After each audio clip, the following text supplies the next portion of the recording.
So home ownership, it is your dream and it's what you've set your mind to here in 2024. And let me tell you, my friends, number one, you can do this, okay? And I'm gonna break this entire process down for you into 6 easy to follow steps. What's going on, everyone? It's Adam back again with another video all about living here in Maryland. Today, we are going to help you map out your home purchasing dreams for 2024.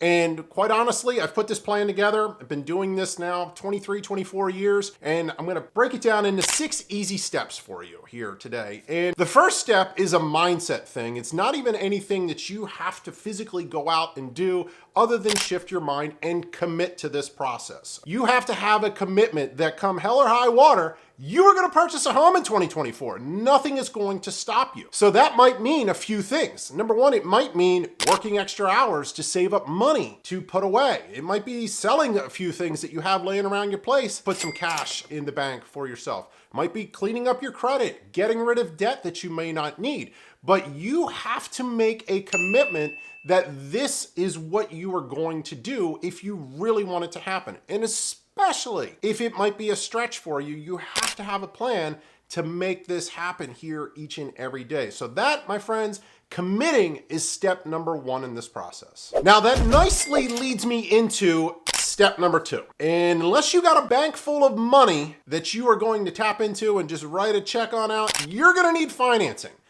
And in reality, you've got to get connected with the right mortgage lender, okay? I've got a team of guys that I've been working with. I used to work with many of them when I was in the mortgage business many years ago, but you've got to get your financing straight. So typically how this goes when I'm working with folks, we reach out, connect with you, and then we bring our mortgage partner in, a lot of times on the Zoom calls that we have.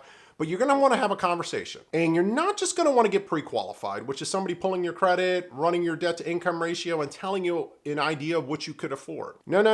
We don't play like that. We want you to get a mortgage credit approval, meaning what's gonna happen is you're gonna submit your pay stubs, you're gonna submit your W-2s, you're gonna submit your bank statements, tax returns, all of it to the mortgage lender. So that the only thing that they need, once we find your house, is that contract of sale and an appraisal.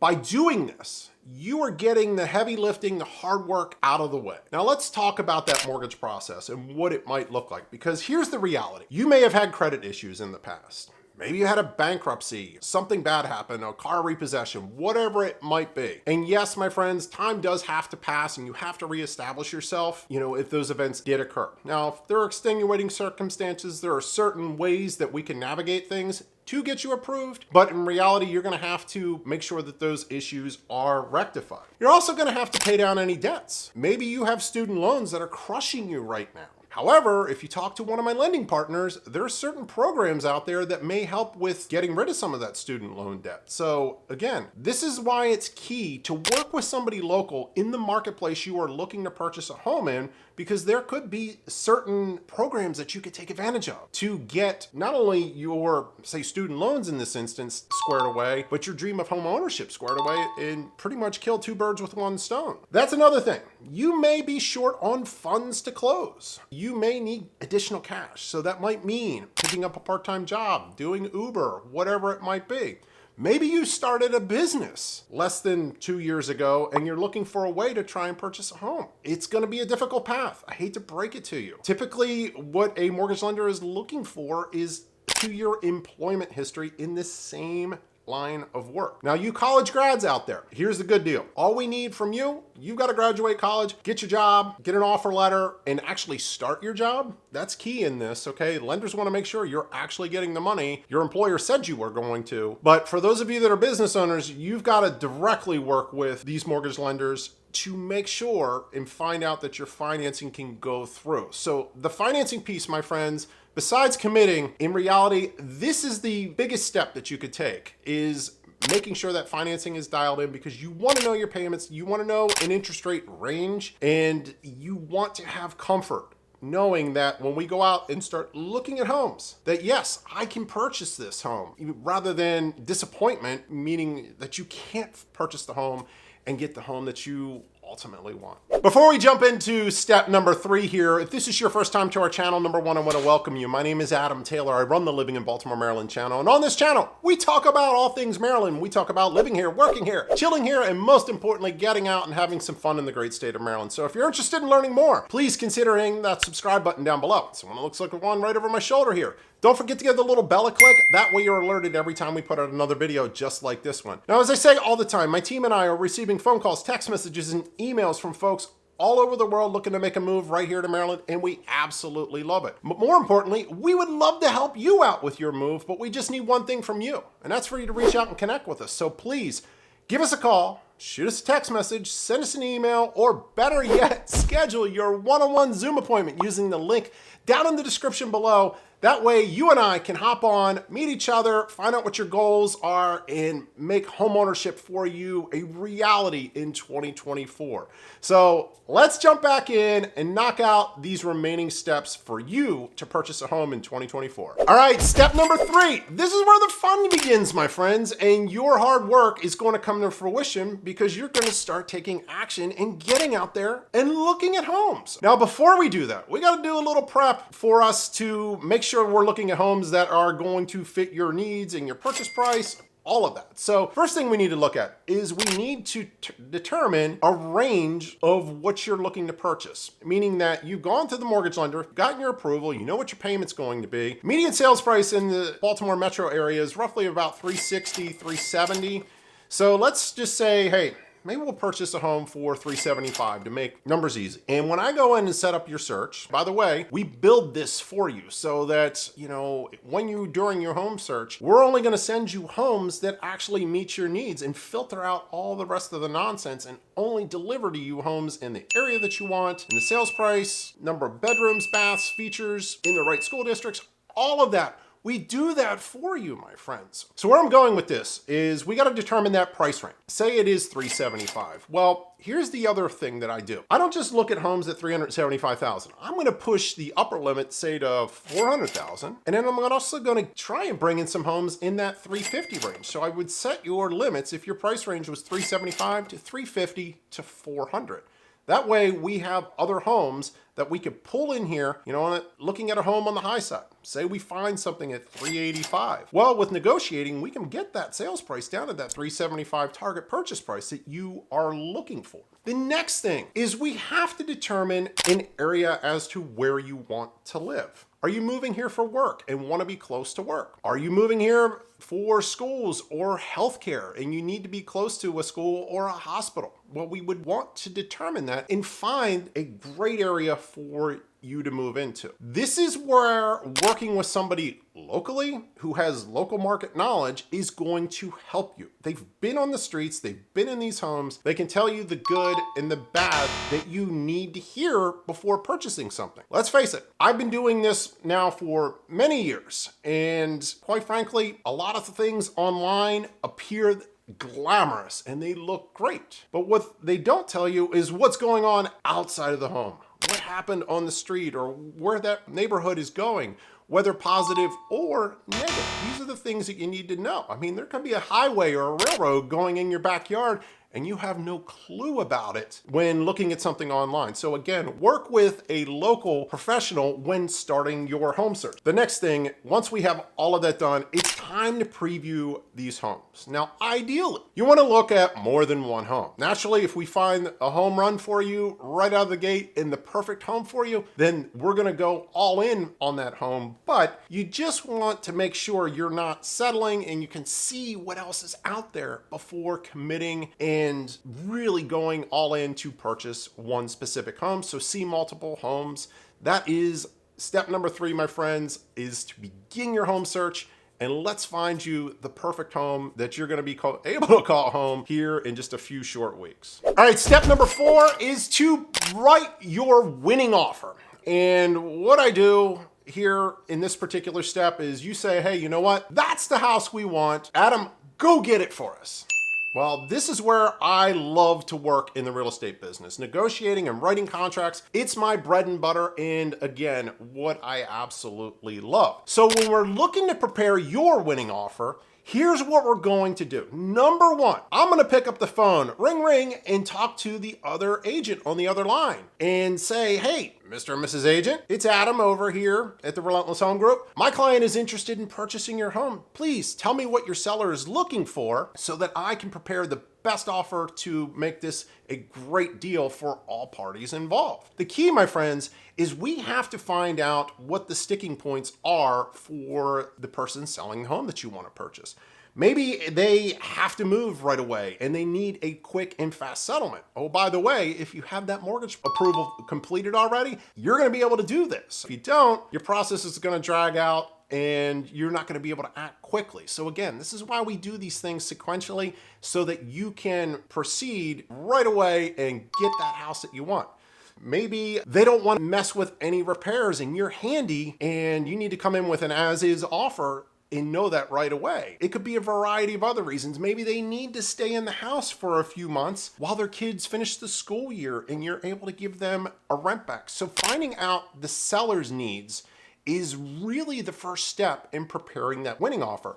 Now, knowing what we know now, what the seller needs, we're going to craft your offer so that, number one, it satisfies what they're looking for and it's in your comfort zone as to what you're looking for. Maybe you don't want to do a lot of repairs. Maybe you are limited on cash and you need them to offer some closing cost help. Whatever it might be, we're going to craft this offer. And once we have that all put together, I'm going to go ahead and submit that, work with the agent to get your offer accepted. Now, here's the thing. You can go out there and try and find a deal. Okay. And yes, they are out there all day long. And, you know, homes that have been on the market over 30 days, people are scratching their heads, wondering why their house is not going to sell. You can get a deal on a lot of those homes, but something that just came on the market, say it just came on a day or two ago, and you want to go see it and be one of the first people in there. Here's the deal. The market is still hot here in Maryland. And yes, multiple offers are still being received. Now, are 35, 40 offers coming in on a home right now? No, but you may be competing with 3 to 5 other people on the same house. So it is key to put your best foot forward and give your best offer right away, especially for homes that are newly on the market. What I always tell people is, look, you don't want to screw around and lose a home over $5,000. You had the money, you were just trying to save a few bucks and you ended up losing the home that you really wanted, and you don't want that to occur. So I always say, put your best offer in right away. And maybe that best offer is, hey, I'm not emotionally attached to this thing. I just want to see if I can get a deal. Fine, we will help you out with that, but just know where your limits are going into writing the offer. And finally, the last piece of this is to get that offer accepted. So there you go. That is how we prepare and write winning offers for you here in 2024. We got just 2 more steps, but before we jump into those last 2 steps, if you're finding value in this video, I would greatly appreciate your help and your support in growing this channel if you'd hit the like button down below. It's the one that looks like a thumbs up, just like this. Don't forget to drop any comments, questions that you may have down below as well. So please comment on this video. If you have questions about getting approved for financing, maybe you're looking at wanting to know information about grant programs, drop those all down below because we want to help you out and make sure your dream of home ownership is a reality. Now, if your question is a little more personal in nature, we invite you to reach out to us again by giving us a call, shooting a text, sending us an email, whatever you need to do. All of the contact information, again, is down below here.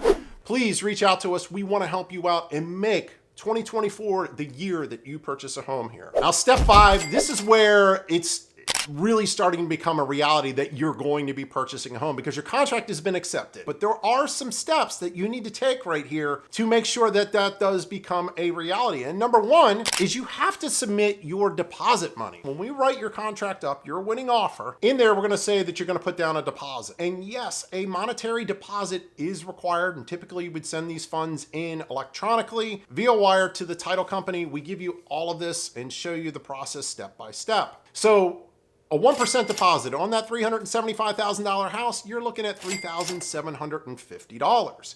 Now, say that you need $20,000 total in the transaction. This is the number that your mortgage lender is giving you. Well, you would pay the $3,750 right up front as your deposit, and the remainder would be paid at closing. So don't fear that that money is going out there or it's additional money. It's not. It's going to come off the total number that the lender told you you would need to purchase the home. The next thing, speaking of the lender, you have to formally go back and complete your mortgage loan application. But you're probably scratching your head. Wait a second, Adam, you told me to do that in step 2. Why am I having to do it again? Well, here's the deal. You have to sign new loan documents with your new property address in there. The good part is you've already given them all the pay stubs, W-2s, bank statements, tax returns. You've already provided all that stuff. So you don't need to worry about that again. All your lender is going to need is a copy of that wire confirmation that you sent the deposit in, or a copy of the check, and a copy of your contract of sale. And that's it. Okay, so submit that, get that all squared away and done. Because now you're gonna have to jump into your inspections on the property. And I always suggest for my clients to do inspections on there, and we'll negotiate that on in. But a lot of times we have a super tight window. It could be as little as 3 to 5 days, all the way up to 2 weeks to get all of your inspections done. And the things that you're gonna wanna look at with the inspection are doing a home inspection, which is a structural and mechanical inspection, your typical home inspection. An inspector's gonna go through and basically peel the house apart. There are some specialty inspections that you're going to have to look at too if it applies to you. You may have a well on the property that you want inspected. A lot of times you're gonna get a water quality test or a well yield test. You're gonna need a septic inspection done potentially if you're buying a home in a rural area. In addition to that, radon is prevalent here in Maryland, and I would recommend doing a radon test. And there are a multitude of other inspections that you could do, but you gotta get the inspections done. Now, once those inspections are done, if you look at the reports and you're like, oh man, this is just too much for me, guess what? We can work to get you out of the contract. I don't like doing that, but it is there for a reason. Second thing, we could go back to the seller and say, hey, Mr. and Mrs. Seller, we want to purchase your home, but we need some help with you taking care of a few things on this list. Can you help us out with that or give us some money so that we could correct it on our own? And typically they'll do that. And then the last option, which unfortunately does happen sometimes, and with it being a competitive environment, you have to know this. You could go back to the seller and say, hey, these are the things wrong with it, and I'm asking for your help. And they could say no. Yes, it can happen. And you need to be able to accept that, whether you want to proceed with knowing that or you have to bail out. Again, we will help you and structure this so that you can do that. But hopefully nothing big comes up on the inspection report and you're going to be able to proceed accordingly and purchase the home. So you want to get those inspections done. And the thing that I do want to state here, maybe you're thinking about purchasing a new home and you're like, oh, I don't need an inspection. It's brand new. Yes, you do, guys. Look. I purchased or was in contract to purchase a home many, many years ago and found mold in my home during the pre-drywall inspection. So you need to get an inspection done regardless of whether it's an existing home that you're purchasing or a brand new home. All right, step number 6. This is it. My friends, we are crossing the finish line and you're gonna be a homeowner here. So on closing day, or I should say closing week, this is what it looks like for you. The first thing you're gonna have to do is get your money on over to the title company. So the mortgage lender is gonna give you the total amount that you need to purchase the home, and you're gonna have to wire that money from your bank to the title company to purchase your home. The next thing that you're gonna have to do, and we typically do this the day before or the morning of your closing, is we're gonna do a walkthrough of the home that you're purchasing. We're gonna go in, make sure the seller completed any repairs that they agreed to, making sure the home still looks and operates the same way. We want to make sure that when they moved out, a couch didn't go through the wall, windows aren't broken, the stove's not working, those sorts of things. And yes, they do occur, but that's why we do the walkthrough before closing. And then finally, you're going to go to the title company or my office, whatever it might be, whatever location we've determined to do your closing, and sign all of the paperwork for your loan and the deed to get your new home. And then finally, my friends, the last part of this is me handing you the keys to your new home. So there you go. That's how you purchase a home here in 6 easy steps in 2024. Now, if a move to Maryland is in your future, as I always say, we want to help you, but we just need one thing from you. We need you to reach out and connect with us. us. So please give us a call, shoot us a text, send us an email, or better yet, this is the best way to get a hold of us. Schedule that one-on-one Zoom appointment using the link down in the description below, because we want to help you out. We want you to purchase a home here in 2024. Now, before you go, I want you to check out this next video right here. This is your next step in learning more about the great state of Maryland. Until the next video, my friends, take care. Can't wait to help you on purchasing your home here in 2024. We'll see you soon. Bye-bye.